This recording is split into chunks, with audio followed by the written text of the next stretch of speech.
since '97, have finished 8-8 each of the last 3 seasons, becoming only the 3rd team in NFL history with 3 straight 500 seasons. And oh, by the way, have a chance in 2014 to be the first team ever to do it 4 straight years.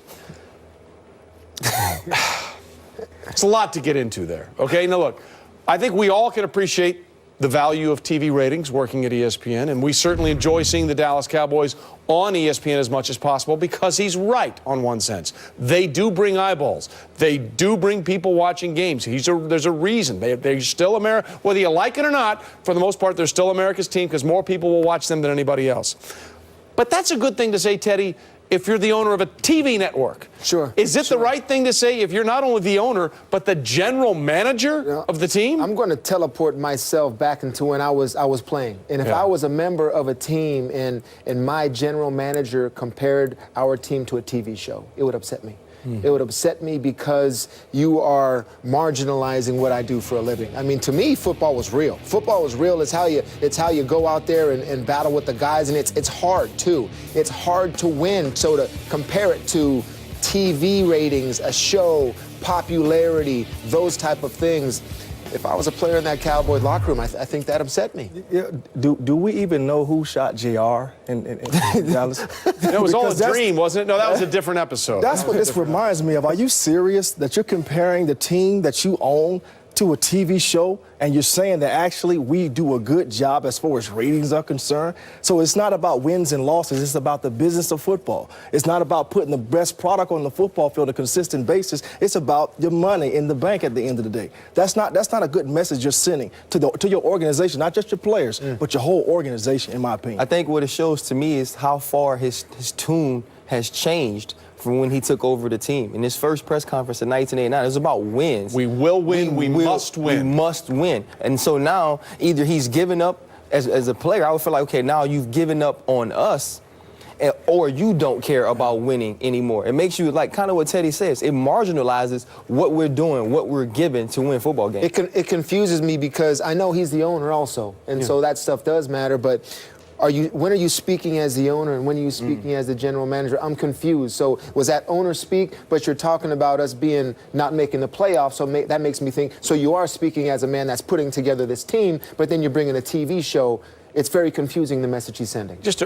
Can you imagine in any way, shape, or form Robert Kraft saying that?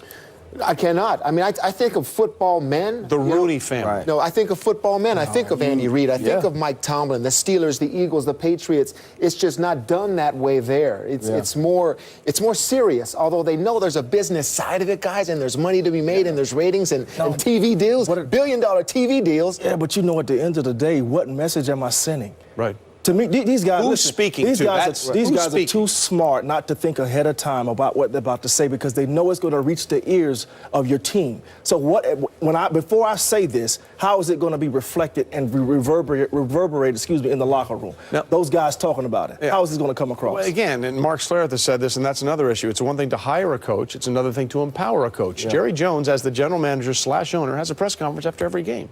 So the coach will say one thing. They'll go over and talk to the head coach, the GM. He'll say one thing. Then they'll go back to the head coach and talk about that. That's a whole other different dynamic. But you guys are all 3 defensive players. Ryan, when you look at this team, is this even their biggest issue? No, defense is their biggest issue. They have to learn how to stop people. Listen, they were 26th in defense last year, but they were bad against the pass and the run. They didn't communicate well. You see here they have 2 guys wide open in the end zone. It looks like a cover 2 coverage. The corner is trying to play in between both people and will leave a guy wide open.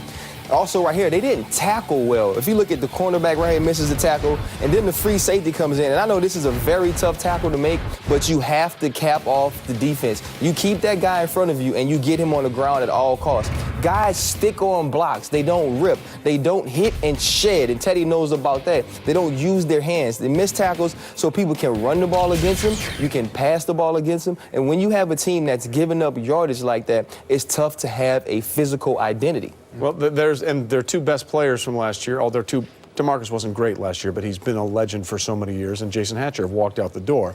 But again, the reason why this is perhaps most troubling, the one constant in this marginal average run they've been in has been Jerry Jones as the general manager. Since 1997, 1 playoff win.